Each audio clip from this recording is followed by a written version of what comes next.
पुण्यात भर दिवसा एका मध्यधुंद तरुणानं रस्त्यावर अश्लील चाळे केले, चालकांना मद्यप्राशन केलं होतं। यावेळी त्यानं नशेत असताना महिलांच्या समोर लघुशंका केली। त्यानंतर भरधाव वेगानं कार चालवत तो तिथून निघून गेला। या घटनेनंतर सर्व स्तरातून संताप व्यक्त होतोय। पुण्यातील कोथरूड भागामध्ये पुन्हा मारहाणीची घटना समोर आली आहे। गाडी आडवी आल्यानं एका तरुणाला बेदम मारहाण करण्यात आली। या प्रकरणी पोलिसात गुन्हा दाखल करण्यात आलाय।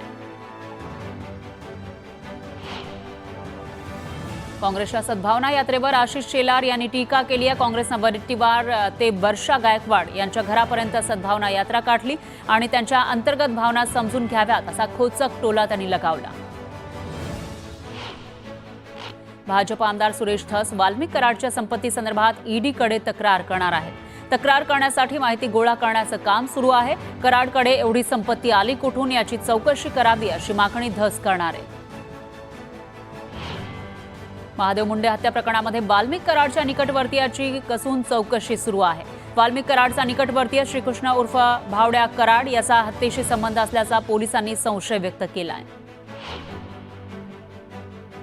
महादेव मुंडे हत्या प्रकरणाचा तपास सीआयडीकडे देण्याच्या हालचाली सुरू असल्याची माहिती न्यूज 18 लोकमतला सूत्रांनी दिली आहे। महादेव मुंडेंच्या हत्येला 16 महिने उलटूनही अद्याप एकही आरोपी न मिळाल्यानं हा संताप व्यक्त होतोय। सतीश भोसले उर्फ खोक्या भोसले प्रकरणात आमदार सुरेश धस यांनाही सह आरोपी करा अशी मागणी ओबीसी नेते टीपी मुंडेंनी केली आहे। यासाठी ते मुख्यमंत्री फडणवीस यांची भेट घेणार आहेत।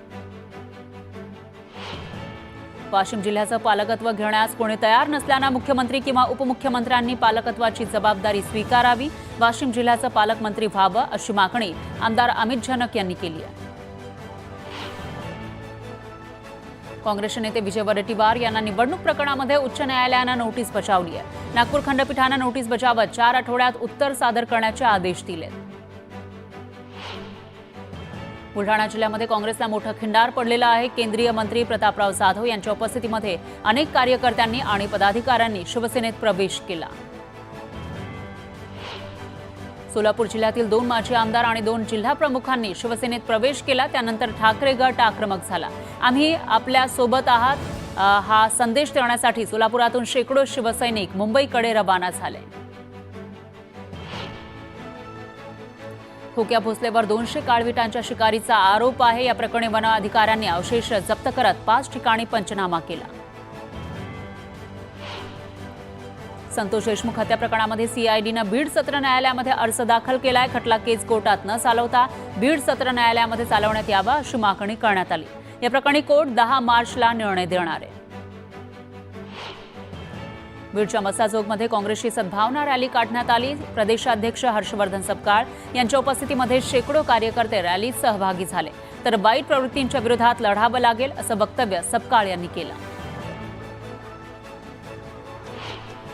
माजी मंत्री धनंजय मुंडे यांच्या अडचणी वाढण्याची शक्यता आहे। कृषी विभागातल्या घोटाळ्याची सुरेश धस ईडीकडे तक्रार करणार आहेत। धनंजय मुंडे आणि वाल्मिक कराडनं 200 कोटींचा घोटाळा केल्याचा आरोप केला जातोय।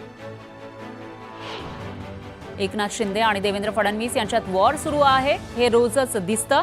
शिंदेंच्या बोलण्याला आता राज्यात काहीही किंमत राहिलेली नाही। फडणवीसांप्रमाणे ठाकरेंनीही गैरकारभारालाच स्थगिती दिली होती असं म्हणत संजय राऊत यांनी पुन्हा एकदा एकनाथ शिंदेंना डिवचलंय। एसटी महामंडळाच्या अध्यक्षपदी पुन्हा प्रताप सरनाईक यांची नियुक्ती करण्यात आली आहे। रात्री उशिरा मुख्यमंत्र्यांकडून नियुक्ती पत्रकावर सह्या करण्यात आल्या। सरनाईक यांच्या नियुक्तीमुळे फडणवीस आणि शिंदेंमधील दुरावा दूर झाल्याची चर्चा आहे। विजय वडेट्टीवार यांनी पंकजा मुंडेंवर हल्लाबोल केला आहे। पंकजा मुंडेंकडून वादग्रस्त वक्तव्यांचा सपाटा सुरू आहे। मात्र त्यांनी रडगाणं सांगण्यापेक्षा उपाय सांगावा असा टोला वडेट्टीवार यांनी पंकजा मुंडेंना लगावला। 15 दिवसात तुळजाभवानी मंदिराच्या गाभाऱ्याची केंद्रीय पुरातत्व विभाग पाहणी करणार आहे। पाहणी केल्यानंतरच गाभारा नूतनीकरणाचा निर्णय घेतला जाईल अशी माहिती सांस्कृतिक मंत्री आशिष शेलार यांनी दिली। अधिवेशन झाल्यानंतर एक क्षणही शांत बसणार नाही। मराठा आरक्षणाच्या मुद्द्यावरून जरांगे पाटलांनी पुन्हा एकदा सरकारला इशारा दिलाय। तर अधिवेशनामध्येच आरक्षणाचा मुद्दा मार्गी लावा अशी मागणीही त्यांनी केली। जागतिक महिला दिनी दौंड तालुक्यातील महिलांवर पाण्यासाठी उपोषणाला बसण्याची वेळ आली आहे। शिंगाडे वस्तीमध्ये भीषण पाणी टंचाई असल्याने महिलांनी संताप व्यक्त केला। जळगावमध्ये शेतात जाताना एका 8वीच्या विद्यार्थिनीला 2 मोबाईल आणि काही पैसे सापडले। दरम्यान या विद्यार्थिनीनं प्रामाणिकपणा दाखवत वर्ग शिक्षकांच्या मदतीनं मूळ मालकाचा शोध घेत सर्व मुद्देमाल परत केला। मुलीच्या या प्रामाणिकपणाचं सर्वत्र कौतुक होतंय। मुख्यमंत्री युवा कार्य प्रशिक्षणार्थी कर्मचाऱ्यांच्या मागण्यांना अखेर यश आलं आहे।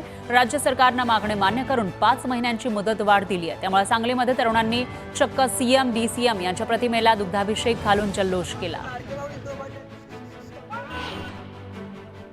नंदुरबार जिल्ह्यातील शहादा पालिकेनं थकीत घरपट्टी आणि गाळे भाड्यापोटी कारवाई सुरू केली। पालिकेनं 8 दुकानं सील केली आहेत। यावेळी 6 दुकानदारांनी तातडीनं थकीत कर भरल्यानं त्यांची सील उघडण्यात आली। अकोल्यातील बोरगाव मंजू पोलीस स्थानक हद्दीतील दापुरा इथल्या नाल्यामध्ये पडून 2 चिमुकल्यांचा मृत्यू झाला। या प्रकरणी पोलिसांकडून अधिक तपास सुरू आहे। गोंदिया जिल्ह्यातील देवरी नागरी सहकारी पतसंस्थेनं अनेक ठेवीदारांचे पैसे मागील 2 वर्षांपासून दिलेले नाहीत। त्यामुळे व्यथित झालेल्या महिलांनी मनोहर सागरात जलसमाधी घेण्याचा प्रयत्न केला। पोलिसांनी वेळीच प्रसंगावधान राखत महिलांचा जीव वाचवला। गुहागरमधील शृंगारतळी इथल्या पाळपिवणे फाट्यावर भर चौकात मध्यरात्री वाढदिवस साजरा करण्यात आला। त्यामुळे नागरिकांनी नाराजी व्यक्त केली, तर पोलीस हजर असतानाही कारवाई न केल्यानं त्यांच्या कार्यक्षमतेवर प्रश्न निर्माण झाला। सांगलीत भैयाजी जोशींच्या वादग्रस्त वक्तव्याच्या विरोधात ठाकरे गटाच्या वतीनं आंदोलन करण्यात आलं। संतप्त शिवसैनिकांनी जोशींच्या पोस्टरला जोडे मारत निषेध केला। बारामती महानगरपालिकेनं वसुलीसाठी विशेष मोहीम राबवलेली आहे। ज्यांनी थकीत कर वेळेत भरला नाही त्यांच्या करावर दरमहा 2% व्याज आकारला जाणार आहे।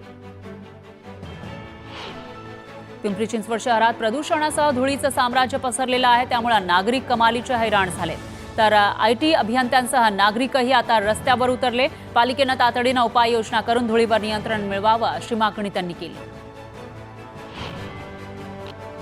दुष्काळी पट्ट्यातील गावांची तहान भागवणाऱ्या नीरा उजव्या कालव्यामध्ये 2 दिवसांपूर्वी शेकडो मृत कोंबड्या वाहत आल्या होत्या। तो व्हिडिओ रामराजे निंबाळकर यांनी स्टेटसला ठेवला। हा व्हिडिओ पाहिल्यानंतर नागरिक अलर्ट मोडवर आले। त्यांच्यामध्ये भीतीचं वातावरण पाहायला मिळतंय।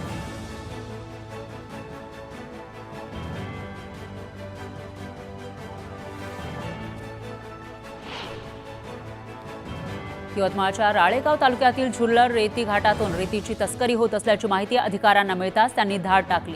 यावेळी सहाय्यक जिल्हाधिकाऱ्यांनी एकाच वेळी 10 ट्रकवर कारवाई केली।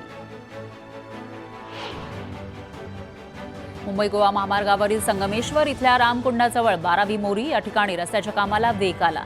संगमेश्वर एसटी डेपोच्या आधी 12व्या मोरी नजीक रस्त्याचं काम जलद गतीनं होत असल्यानं स्थानिकांमध्ये आनंदाचं वातावरण पाहायला मिळतंय।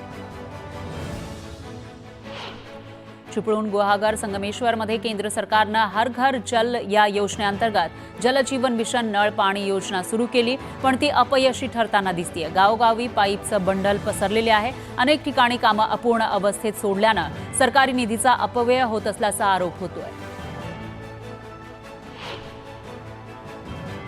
स्वारगेटमधील घटनेनंतर जिल्ह्यातील 4ही आगारामध्ये बस स्थानकात तातडीनं सीसीटीव्ही यंत्रणा कार्यान्वित करण्याची मागणी केली जाते।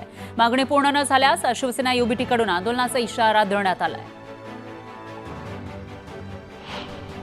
धाराशिवच्या उमरग्यामध्ये विविध संघटनांकडून कडकडीत बंद पाळण्यात आला।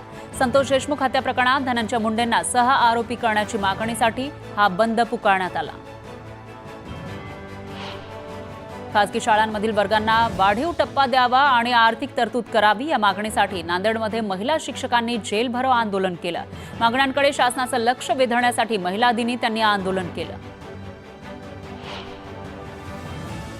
बारामतीमध्ये प्रशासकीय भवनासमोर झारगरवाडी गावातील महिलांनी आमरण उपोषण सुरू केलं। उपोषणकर्त्यांच्या घराकडे येणारा रस्त्याचं काम मंजुरी मिळाल्यानंतरही शरद पवार गटाच्या पदाधिकाऱ्यांनी अडवलं असा आरोप त्यांनी केला।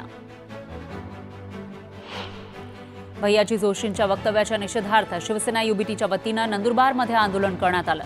भैयाजी जोशी यांच्या प्रतिमेला जोडे मारत शिवसेना युबीटी कार्यकर्त्यांनी निषेध नोंदवला। पुणेकरांसाठी आनंदाची बातमी आहे। पुण्याला पाणी पुरवठा करणाऱ्या खडकवासला धरणात पुरेसा पाणी साठा शिल्लक आहे। त्यामुळे 15 जूनपर्यंत पुण्याला नियमित पाणी पुरवठा करणं शक्य होईल। पुण्याच्या कोरेगाव पार्क हद्दीतील अवैध स्पा सेंटरवर बुलडोझर चालवण्यात आला।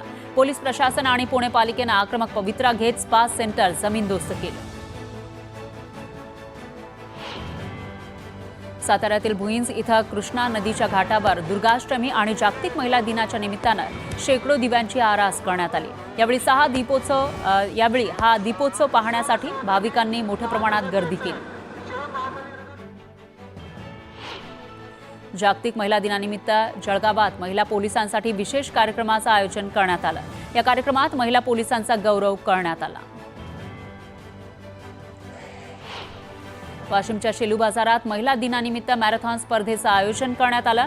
यावेळी अंगणवाडी सेविका, मदतनीस, आशा वर्कर यांनी स्पर्धेत सहभाग घेतला।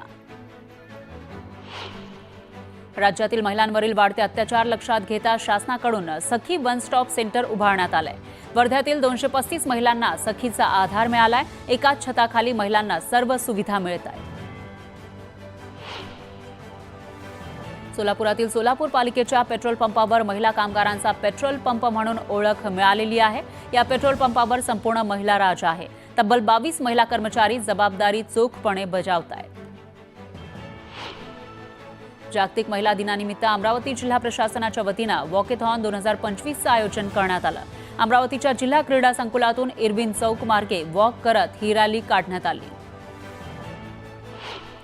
जागतिक महिला दिनानिमित्त नाशकात वाव या महिलांच्या संस्थेनं महिला बाईक रॅलीचं आयोजन केलं। या बाईक रॅलीमध्ये जवळपास 1000 पेक्षा जास्त महिलांनी सहभाग घेतला।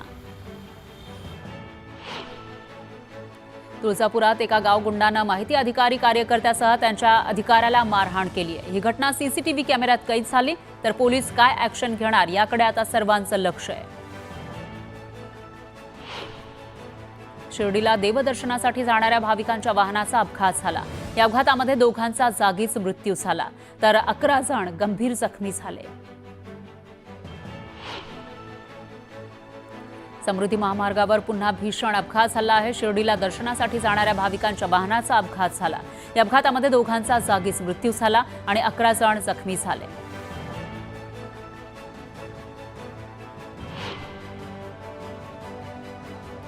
यानंतर थांबूयात एका छोट्याशा ब्रेकसाठी। तुम्ही बघत रहा न्यूज 18 लोकमत।